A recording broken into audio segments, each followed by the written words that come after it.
سورۃ المائدہ چونکہ شریعت محمدیہ صلی اللہ علیہ وآلہ وسلم کے فائنل احکامات ہیں، لہٰذا اس میں کئی ایک شرعی احکامات جو ہماری روزمرہ کی زندگی سے تعلق رکھتے ہیں ان کو ایڈریس کیا گیا ہے۔ اس میں سے ایک یہ اہم ترین جو مسئلہ عام طور پر سننے کو ملتا ہے، یعنی قسم اٹھانا اور اس کے کفارے کا معاملہ۔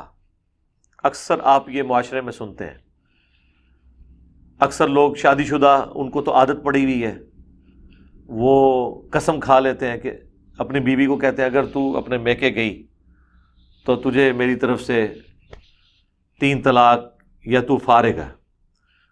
ظاہر ہے بیویوں سے کون ہی رکنا جانے سے، پھر وہ کہتے ہیں اب ہم کیا کریں۔ تو اس طرح کے جتنے کیسز ہیں یہ قسم کی کیٹیگری میں فال کرتے ہیں۔ اس میں یہ ہے کہ اپنی قسم کو توڑیں اور قسم کا کفارہ ادا کریں، جو سورۃ المائدہ کی آیت نمبر 89 میں ہم انشاءاللہ کور کریں گے، اور آئندہ کے لیے اس طرح کی حرکتیں کرنے سے توبہ کر لیں۔ الگ سے کوشچن آنسر سیشنز کے اندر میری کافی ڈیٹیل ویڈیوز قسم، منت، اس کے کفارے کے اعتبار سے ریکارڈڈ ہے، چونکہ قرآن کلاس بھی متقاضی ہے کہ ہم اس طرح کی چیزوں کے اوپر بہت تفصیلی گفتگو نہ صحیح لیکن کم از کم اجمالی گفتگو ضرور کریں۔ سورۃ المائدہ کی آیت نمبر 89 کور کرنے سے پہلے، جس میں قسم کا کفارہ بیان ہوا ہے، یہ 2 ٹرمنالوجیز جو یوز ہوتی ہیں ان کو آپ سمجھ لیں، ایک ہے قسم اور ایک ہے منت۔ منت ہی کے لیے نظر کا لفظ بھی استعمال ہوتا ہے عربی زبان میں۔ قسم یہ ہے کہ آپ اللہ کی قسم کھا کر کوئی بات اپنے اوپر مستقبل کے لیے پابند کر لیں کسی بات کا، وہ کام کرنے کی بھی قسم ہو سکتی ہے، نہ کرنے کی بھی قسم ہو سکتی ہے۔ مثلا کوئی شخص کہتا ہے کہ میں اللہ کی قسم اٹھاتا ہوں کہ میں فلاں وقت کی نماز فلاں مسجد میں پڑھوں گا۔ اب اگر وہ اس وقت کی نماز اس مسجد میں پڑھنے سے کامیاب نہیں ہوتا، یا وہ کہتا ہے جماعت سے پڑھوں گا اور جماعت سے نہیں پڑھتا، یا پڑھتا جماعت سے ہے لیکن ایک رکعت بھی اس کی فوت ہو جاتی ہے، تو وہ گویا اس کی قسم ٹوٹ گئی، اب اسے کفارہ ادا کرنا ہوگا۔ یا وہ کہے کہ میں قسم اٹھاتا ہوں کہ میں تیرے گھر نہیں آؤں گا، اب یہ نہ والی قسم ہے، تو جیسے ہی وہاں پر چلا جائے گا تو اس کی قسم ٹوٹ جائے گی، اب اسے کفارہ ادا کرنا ہوگا، ادروائز وہ گناہ گار ہوگا۔ دوسری چیز ہے منت یا نظر ماننا، وہ یہ ہے کہ میرا فلاں کام ہوا تو میں اتنا مال اللہ کی راہ میں صدقہ کروں گا، میں فلاں جانور خیرات کر دوں گا، ذبح کروں گا، میں 1000 نوافل پڑھوں گا۔ ہاں، یہ بھی لوگوں نے ملے ہوتے ہیں، میں روزانہ 2 رکعت نفل پڑھا کروں گا۔ اب اس وقت تو مان لیتے ہیں لیکن بعد میں پتہ چلتا ہے بھی روزانہ اس طرح پڑھنا، یہ 1000 رکعت پڑھنا یہ بڑا مشکل ہے۔ تو یہ جو اس طرح کی نظر مانی ہوئی ہے نا، اس کو منت بھی کہتے ہیں۔ اس کو بھی اگر کسی نے توڑنا ہے وہ تو توڑ سکتا ہے، یعنی اگر کسی نے 1000 رکعت پاس ہونے کے اوپر مانے ہوئے ہیں تو ٹھیک ہے، وہ نہ پڑھے، کفارہ ادا کرتے۔ اس کا کفارہ جو ہے نا وہ قرآن میں نہیں آیا، وہ صحیح مسلم میں حدیث ہے کہ نظر توڑنے کا کفارہ بھی وہی ہے جو قرآن میں قسم توڑنے کا کفارہ ہے۔ مشکات میں آپ کو دوسری جلد کے اندر نا نظر اور قسم وغیرہ کی یہ ساری احادیث ڈیٹیل سے مل جائیں گی۔ صحیح مسلم میں یہاں تک حدیث موجود ہے، نبی علیہ السلام نے فرمایا کہ نظر جو ہے نا، اللہ کی نافرمانی میں کوئی نظر پوری نہیں کرنی، اگر مانی بھی ہے تو وہ توڑنی ہے اور اس کا کفارہ ادا کرنا ہے، اور نہ کوئی ایسی نظر مانو کہ جو تم پوری کر نہیں سکتے۔ میں تیرے لیے چاند توڑ کے لے آؤں گا، تو یہ تو نہیں کوئی کر سکتا، یا میں اتنے تولے کا زیور بنوا دوں گا اور اتنی استطاعت ہی نہیں ہے۔ اس طرح کی جو نظر مانی ہوئی ہے نا، تو صحیح مسلم میں حدیث ہے، نہ ایسی نظر پوری کرو جو اللہ کی نافرمانی میں ہے، اور نہ ایسی نظر مانو کہ جو تم پوری نہیں کر سکتے۔ نافرمانی میں عموماً فلاں دربار پہ اگر میرا بیٹا ہوا تو فلاں دربار پہ میں جا کے 5 سال کی عمر تک اس کے بال نہیں کٹواؤں گا، اور وہ جتنی چٹیا ہے وہ جا کے ریموو کرواؤں گا، تو یہ حرام ہے۔ کفارہ ادا کریں اور اس نظر کو توڑ دیں. اس کا پورا کرنا حرام ہے، توڑنا واجب ہے. حتیٰ کہ ابو داؤد میں حدیث ہے، ایک صحابی نے منت مانی کہ میں مقام بوانا پہ اونٹ قربان کروں گا. آپ صلی اللہ علیہ وآلہ وسلم سے جب پوچھا تو آپ نے فرمایا وہاں پہ کوئی زمانہ جاہلیت میں کوئی میلہ ٹھیلا تو نہیں لگتا تھا یا بتوں کی پوجا تو نہیں ہوتی تھی؟ ان کا نہیں یا رسول اللہ. تو پھر آپ نے فرمایا تم اپنی نظر پوری کرو. مراد یہ کہ جہاں پر اللہ کی نافرمانی کے کام ہوتے ہوں وہاں پہ نہ آپ نظر پوری کریں گے، چاہے وہ نظر حلال بھی ہو. مثلا درباروں پہ جا کے اللہ کے نام کی بھی آپ دیگ نہیں دیں گے، چاول نہیں بانٹیں گے، بکرا نہیں دیں گے اللہ کے نام کا بھی، کیونکہ دربار خود اللہ کے محبوب صلی اللہ علیہ وآلہ وسلم کی تعلیمات کے منافی بنائے گئے ہیں. تو وہاں پہ آپ نے جا کے کون سی نظریں پوری کرنی ہے؟ زمانہ جاہلیت میں بھی اگر کوئی وہاں پہ رسم تھی یا بتوں کی پوجا ہوتی تھی، اب نہیں ہو رہی، تب بھی وہاں پر آپ نے نظر نہیں پوری کرنی. کئی لوگ یہ نہ کہیں کہ بزرگوں کا فیض اج بھی جاڑی ہے، آج تے شاہ جی دی یاد تازہ ہو گئی. شاہ نہیں ہوندے سن نا، ایتھے دیگاں دے سن. اے نا شاہ صاحب دی یاد ہی تازہ کر رہے ہو، وہ چاہے وہ اللہ کے نام کی بھی ہوگی. اور سب سے بڑھ کر بخاری اور مسلم دونوں میں حدیث ہے، اللہ کے محبوب صلی اللہ علیہ وآلہ وسلم نے فرمایا نظر اور منت ماننے سے تقدیر نہیں ٹلتی، ہاں کنجوس کا مال نکل جاتا ہے. تو at the end of the day نظر منت ماننے سے کچھ بھی نہیں ہونا، تو بہتر ہے مانے ہی نہ. پیسہ بچانا ہے تو بچائیں. تقدیر میں لکھی ہوئی جو تکلیف ہیں ان سے بچنے کا صرف ایک ہی ذریعہ ہے، وہ ہے دعا کرنا یا کسی کی دعا لینا. ایک روایت ہے صدقہ تقدیر کو ٹال دیتا ہے، وہ بھی ضعیف ہے. اصل چیز جو ہے بخاری مسلم میں ہے کہ اگر کوئی شخص چاہتا ہے کہ اس کے رزق میں برکت ہو جائے اور اس کی عمر لمبی دراز کر دی جائے تو اپنے رشتہ داروں کے ساتھ حسن سلوک کرے. یہ حدیث بخاری مسلم دونوں میں ہے. رشتہ داروں کے ساتھ جو سب سے مشکل کام ہے، دوسروں کے ساتھ کرنا آسان ہے، رشتہ داروں سے کرنا مشکل ہو جاتا ہے کیونکہ جیلسی فیکٹر آ جاتا ہے وہاں پہ. تو یہ ایک ذریعہ ہے کہ آپ تقدیر میں لکھی ہوئی تکلیف، اور ظاہر ہے کہ اس سے بھی وہی تکلیف ٹلیں گی جن کا ٹلنا اللہ نے اس کے ساتھ جوڑا ہوا ہے. اور جس تکلیف کو اللہ نے پکا آپ کے ساتھ مقدر کر دیا ہے اس کو نہ کوئی دعا ٹال سکتی ہے نہ کوئی صدقہ ٹال سکتا ہے. وہ آپ کی قسمت ڈیسٹنی کا حصہ ہے، وہ آپ کی آزمائش کا حصہ ہے. جیسا کہ حسین ابن علی کی شہادت، ابو ذر غفاری کی غریب الوطنی، یہ ڈیسٹنی ہے، اس کو کوئی نہیں ٹال سکتا. اس کو تو اللہ کے نبی نے دعا کر کے نہیں کہا کہ یا اللہ ٹال دیا جائے.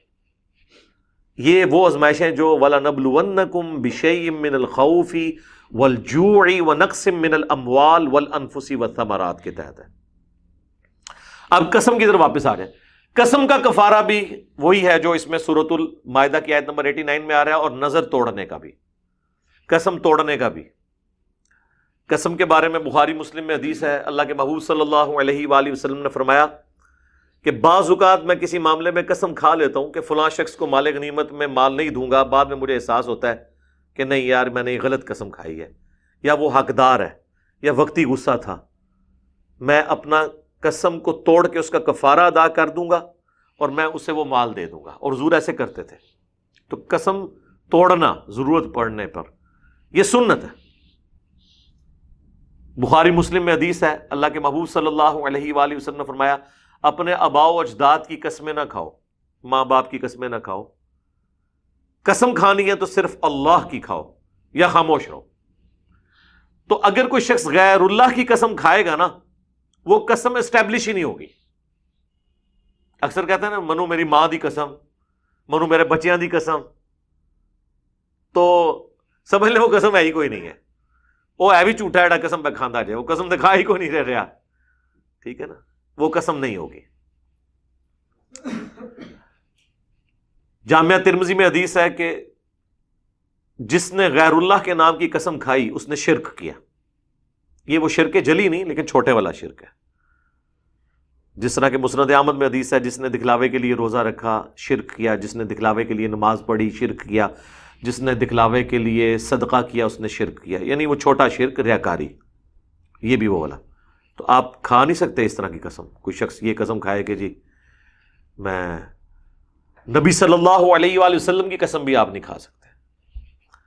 قرآن کی قسم جو ہے نا یہ کھائی جا سکتی ہے جواز کی حد تک، کیونکہ قرآن اللہ کی صفت ہے، قرآن غیر اللہ نہیں ہے اس اعتبار سے، کیونکہ وہ اللہ کی صفت ہے، غیر مخلوق ہے، اللہ کا کلام ہے، اور کلام متکلم کی صفت ہوتا ہے۔ جیسا کوئی کہ مجھے اللہ کی رحمت کی قسم، تو ظاہر ہے اسے کوئی بھی غلط نہیں کہے گا۔ تو اسی طریقے سے مجھے اللہ کے کلام کی قسم، تو وہ غیر اللہ نہیں ہے، اللہ کی صفت ہے۔ لیکن پیغمبر جو ہے وہ مخلوق ہے، مخلوق کی قسم نہیں کھا سکتے۔ تو باقی یہ جو بزرگوں کی قسمیں کھانا، ماں باپ کی قسمیں کھانا، یہ جذباتی ہے، اس چیز کو اسلام میں بالکل پسند نہیں کیا گیا۔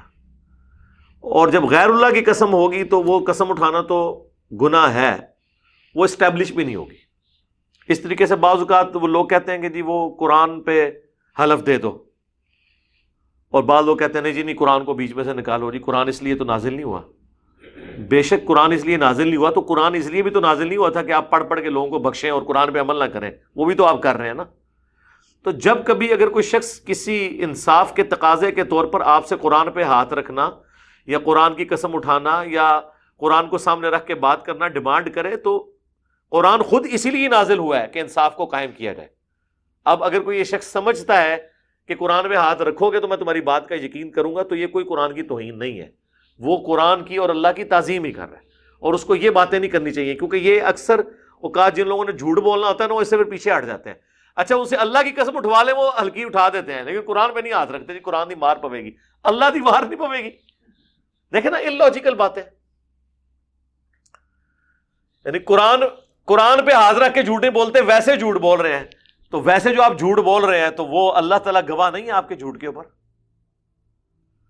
تو وہ پھر جذباتی۔ اچھا یہ پوری دنیا کی عدالتوں میں ہوتا ہے، آپ چلیں جائیں امریکہ میں، یورپ میں، وہاں پہ بھی اگر آپ مسلم ہیں تو وہ قرآن پہ حلف لیتے ہیں، کرسچن ہیں تو وہ اس پہ بائبل کے اوپر حلف لیتے ہیں، تو وہ اس میں کوئی قرآن کی توہین نہیں ہے۔ لوگ کہتے ہیں نا جی وہ توہین ہو جائے گی، یہ ہو جائے گا، وہ ہو جائے گا، اس طرح کرنے سے کوئی توہین نہیں ہوتی ہے۔ کوئی ڈیمانڈ کرے تو اٹھانے میں کوئی مسئلہ نہیں ہے۔ امام جعفر الصادق بن محمد باقر رحمہ اللہ کے بارے میں ایک بڑا مشہور واقعہ ہے۔ انہوں نے کسی کو 5 دینار 5 سونے کے سکے قرض دیا تھا، تو جب ڈیمانڈ کیا تو اس نے آگے سے جھوٹ بولا کہ میں نے آپ سے کوئی قرض لیا نہیں ہے۔ تو وہ معاملہ عدالت میں گیا تو قاضی کے سامنے اس نے یہ کہا کہ اگر آپ واقعی سمجھتے ہیں کہ میں نے آپ سے 5 دینار قرض لیا ہے تو آپ اللہ کی قسم اٹھا کے کہیں۔ اور وہ یہ ایکسپیکٹ کر رہا تھا کہ یہ 5 سکوں کے پیچھے قسم نہیں اٹھائیں گے، اتنی بڑی ہستی ہیں، تو میری بھی جان چھوٹ جائے گی۔ لیکن مسئلہ یہاں پہ قسم اٹھانے یا نہ اٹھانے کا نہیں تھا، ان کی کریڈیبلٹی کا مسئلہ تھا۔ خیر انہوں نے اپنی کریڈیبلٹی کا مسئلہ بھی نہیں سمجھا، انہوں نے کہا میں اللہ کی قسم اٹھاتا ہوں تو نے 5 دینار مجھ سے لیے، تو جب اس کی ڈیمانڈ تھی قسم اٹھائیں تو میں مان لوں گا۔ انہوں نے وہ اٹھائی تو وہ پھر دوسری طرف چل پڑا، کہتے جی آپ نے 5 سکوں کے پیچھے قسم اٹھائی، تو انہوں نے کہا میں نے اگر میری قسم اٹھانے سے تو 5 حرام کے سکے کھانے سے بچ گیا تو میں نے تو تیری آخرت بچائی ہے، باقی میں نے قرضہ تجھے اللہ کے لیے معاف کیا۔ لیکن یہ پورا ایپیسوڈ کرنے کے بعد تاکہ وہ سانپ بھی مر جائے اور لاٹھی بھی بچ جائے، تو یہ بھی ایک سمجھانے کا طریقہ۔ جس طرح ہم لوگوں کو کہتے ہیں کہ آپ لوگوں کو یہ ڈائریکٹ نہ بتایا کریں کہ آپ کے بابے نے یہ کام ڈالا ہے، آپ ویسے کہا کریں اگر کوئی بابا یہ کرے، فتویٰ پہلے لے لیں بعد میں کہ تواڈی جے۔ یا اس سے بھی اچھا طریقہ ہے کہ اگر بریلوی کو منوانا ہے تو آپ دیوبندیوں کی طرف اس سارے غلاظت کو منسوب کر کے اور کہیں ایسا دیوبندیوں نے ایک بزرگ ہے انہوں نے اے لکھا جائے، تواڈا کیا خیال ہے؟ تو تواڈا کیا خیال ہے وہ یہ کہیں گے، اس خیال میں اتنی ساری گالیاں ایڈ کر کے وہ آپ کو واپس کریں گے، ان کو کہیں گے یہ گالاں جڑی ایڈ کی نے تواڈے بزرگ نے کیا، ٹھیک ہے۔ تو یہ حکمت ہوتی ہے۔ حلال و حرام کا معاملہ بڑا سینسٹیو ہے، تو قسم کے اعتبار سے بھی یہ ساری چیزیں، تو قسم میرا خیال ہے یہ سارے مسائل پتہ ہونے چاہیے، خصوصاً شادی شدہ لوگوں کو، ان کو بڑے جذبات آ جاتے ہیں. غیر شادی شدہ لوگوں کو تو بڑا کم ہی قسم اٹھانے کا موقع ملتا ہے. سچی قسم بھی اگر کوئی اٹھاتا ہے نا کاروبار میں، تو بخاری کی حدیث ہے کہ مال تو بک جائے گا لیکن برکت اٹھ جائے گی. لیکن اس قسم کا کفارہ نہیں ہوگا جو قسم آپ ویسے کھاتے ہیں، جب تک کہ کوئی وائلیشن اس اعتبار سے نہ ہو رہی ہو مستقبل کی.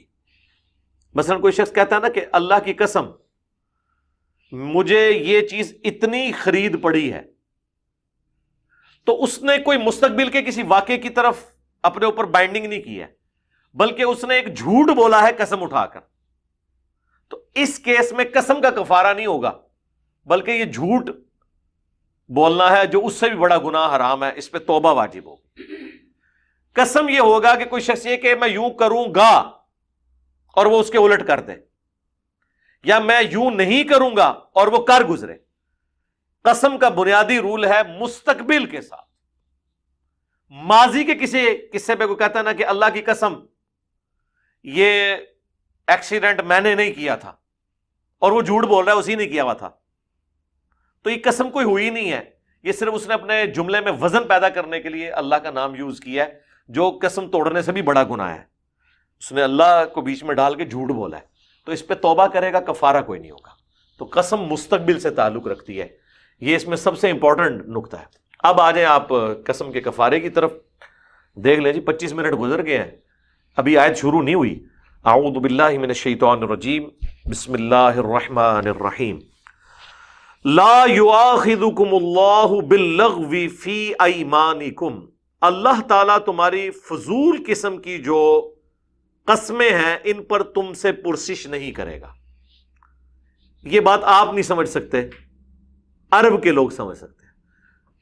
عربی جو ہے نا ان کی کامن لینگویج میں ہے واللہ باللہ تاللہ. یہاں پہ بھی بعض اوقات آپ کو لوگ ملتے ہیں جو کہتے ہیں قسم اللہ دی، قسم اللہ دی. تو اللہ تعالیٰ ہمارا اس طرح جو گفتگو کے دوران محاورتاً بولتا ہے نا، تو اس کے اوپر اللہ تعالیٰ کوئی گرفت نہیں کرے گا، کیونکہ وہ بولنے والے کو بھی پتا ہے میں صرف ویسے ہی بول رہا ہوں. کیونکہ وہ مستقبل کے کوئی کسی واقعے میں قسم تو ہوتی ہے، جب وہ ڈیمانڈ کرے گا کوئی اگلا بندہ، یا وہ پوری انٹینشن کے ساتھ قسم کھاتا ہے اور اس میں اللہ کا نام لیتا ہے اور زبان سے کھاتا ہے. دل میں خالی بات کرنے سے قسم نہیں ہوگی، یہ ذہن میں رکھیں. دل میں صرف منت اور نظر مانی جا سکتی ہے کہ میرا یہ کام ہو گیا میں کروں گا، وہ آپ کا اور اللہ کا معاملہ ہے. لیکن قسم آپ اور اللہ کا معاملہ نہیں ہے. قسم میں دوسری مخلوق انوالو ہوتی ہے. میں نے کو منت مانی ہے کہ میرا یہ کام ہو گیا تو میں ایک بکرا دوں گا اللہ کی راہ میں، اس کا آپ سے کیا لینا دینا ہے؟ یہ تو میں نے اللہ کے ساتھ، آپ کو تو نہیں میں نے کہا. لیکن آپ کے ساتھ میرا کوئی معاملہ ہے اور آپ مجھے کہتے ہیں کہ جی مجھے قسم اٹھاؤ گے تم یہ میرے ساتھ ایسے نہیں کرو گے، یوں کرو گے، تو اب یہ مخلوق کا معاملہ ہے. تو یہ زبان پہ لانا ضروری ہے. منت کے لیے زبان پہ لانا ضروری نہیں ہے، قسم کے لیے زبان پہ لانا ضروری ہے. قسم دل میں نہیں اٹھائی جاتی. یعنی اگر کوئی دل میں اپنی بیوی کو کہتا نا تو گئی تو کوئی طلاق نہیں ہوگی. تو لہٰذا اگر کسی نے قسمیں اس طرح کی ڈالنی ہے دل میں ڈالتے رہے، کڑ در بولتا رہتا. ٹھیک ہے، اللہ تمہاری پکڑ نہیں فرمائے گا لغو قسم کی قسموں پہ. وَلَٰكِن يُؤَاخِذُكُم بِمَا عَقَّدتُّمُ الْأَيْمَانَ، بلکہ اللہ تو پرسش کرے گا ان قسموں کے ساتھ جو تم پختہ کر کے اسٹیبلش کرتے ہو، جس میں ظاہر زبان سے کہنا ضروری ہوگا. فَكَفَّارَتُهُ، تو اس کا پھر کفارہ ہوگا. تو کفارے کا مطلب یہ ہے کہ وہ توڑ دی ہے. یہ نہیں کہ جس نے قسم کھائی ہے تو اب وہ کفارہ بھی ادا کرے گا، نہیں. قسم اگر پوری کر دیتا تو ٹھیک ہے، پھر تو کفارہ کوئی نہیں. قسم توڑنے کا کفارہ. اطعام 10 مساکین، کفارہ یہ ہے کہ 10 مساکین کو کھانا کھلاؤ. من اوسط ما تطعمون اہلیکم، وہ درمیانی درجے کا کھانا جو تم اپنے گھر والوں کو کھلاتے ہو. تو اس کا مطلب ہے کہ قسم کے کفارے کا معاملہ ہر بندے کا ڈفرنٹ ہوگا. ایک کروڑ پتی بندہ ہے اس کے قسم کا کفارہ ڈفرنٹ ہوگا، ایک غریب آدمی کے قسم کا کفارہ ڈفرنٹ ہوگا. اب جو ایک وقت کا کھانا 100 روپے میں کھاتا ہے تو وہ تو 1000 روپے میں قسم توڑ کے کفارہ ادا کر دے گا. لیکن جو بندہ ایک وقت کا کھانا کھاتا ہے 5000 روپے والا، ہوٹلنگ کرتا ہے، اس کے گھر میں بھی کھانے 8-10 قسم کے پکتے ہیں، تو وہ ایک وقت کے کھانے کا ریٹ نکالے گا، ہو سکتا ہے وہ 100 مسکینوں کے کھانے کے برابر اس کا وہ بن جائے، تو یہ بھی دیکھنے کی ضرورت ہے۔ تو وہ وہی کھانا کھلائے گا جو وہ خود کھاتا ہے، اپنے گھر والوں کو کھلاتا ہے وہ والا۔ او کسوتہم، یا پھر 10 مساکین کو کپڑے لے کے دے دے۔ بعض کا تو کھانا کھلانے میں تردد ہو سکتا ہے، ویسے تو آج کل لوگ مدرسے میں جا کے پیسے دے آتے ہیں، وہ تو ایز اے لاسٹ ریزارٹ ہے، بہتر تو یہ ہے کہ آپ وہ بندے ڈھونڈیں، یا 10 مسکینوں کو، مسکین آپ کو مدارس میں بچے تو مل ہی جائیں گے، ان کو آپ کپڑے سلوا دیں۔ تو یہ دونوں میں آپ کے پاس اختیار موجود ہے۔ اور تیسرا، او تحریر رقبہ، یا ایک غلام آزاد کرو۔ اب غلام والا سسٹم تو obsolete ہو چکا ہے، ہمارے پاس تو پہلے 2 آپشن ہی ہیں، ان تینوں میں ہے او یہ کرو یا یہ کرو یا یہ، چوتھا آپشن کوئی نہیں ہے۔ پہلا کیا ہے؟ 10 مساکین کو وہ کھانا کھلانا جو آپ خود کھاتے ہیں، یا 10 مساکین کو کپڑے خرید کے دینا، یا پھر غلام آزاد کرنا۔ آپ کو غریب آدمی بھی تو قسم کھا سکتا ہے نا میرے جیسا، اس کے لیے اللہ نے کہا ہے کہ جو غریب آدمی جو افورڈ نہیں کر سکتا، فَمَن لَّمْ يَجِدْ، جو یہ نہ پا سکے، فَصِيَامُ ثَلَاثَةِ أَيَّامٍ، تو وہ 3 دن کا روزہ رکھ لے، تو یہ اس کے ایکویلنٹ ہو جائے گا۔ 3 دن کا روزہ رکھ لے تو اس کا وہ پھر کفارہ ادا ہو جائے گا۔ ذَلِكَ كَفَّارَةُ أَيْمَانِكُمْ اذا حلفتم، یہ کفارہ ہے تمہاری قسموں کا جب کہ تم قسم اٹھا بیٹھو، اور اس کے اندر امپلائڈ ہے کہ وہ اٹھانے کے بعد توڑ دو یا توڑنا چاہو۔ واحفظوا ایمانکم، اور حفاظت کیا کرو اپنی قسموں کی۔ کوشش تو یہ کرو کہ اگر واقعی تم نے کوئی جینون کوئی اس طرح کی قسم کھائی ہے تو اس کی حفاظت کرو، لیکن یہ حفاظت ان قسموں کی ہے جو آپ نے کوئی انسانوں والی قسمیں کھائی ہوئی ہیں، جو گھنڈوں والی آپ نے قسمیں کھائی ہوئی ہیں، زبردستی کسی کے ساتھ زیادتی کرنے والی، تو وہ تو اس کو تو توڑنا چاہیے۔ کذالک یبین اللہ لکم آیاتہ، بالکل اس طریقے سے اللہ تعالیٰ اپنی آیات کو کھول کھول کر بیان کرتا ہے، لعلکم تشکرون، تاکہ تم شکر گزاری کی روش اختیار کر سکو۔ اللہم اعنا علی ذکرک و شکرک و حسن عبادتک، آمین۔ سبحان اللہ و بحمدہ سبحان اللہ العظیم، آمین۔ یہ دیکھ لیں کتنی لمبی آیت تھی، سورۃ المائدہ کی آیت نمبر 89، لیکن ظاہر ہے اس میں ایک بہت اہم ہماری ایک معاشرتی ایشو کو، اس کا جو ایک ایسا پہلو جس سے کسی کو بھی واسطہ پڑ سکتا ہے، وہ ڈیٹیل کے ساتھ بیان ہوا ہے۔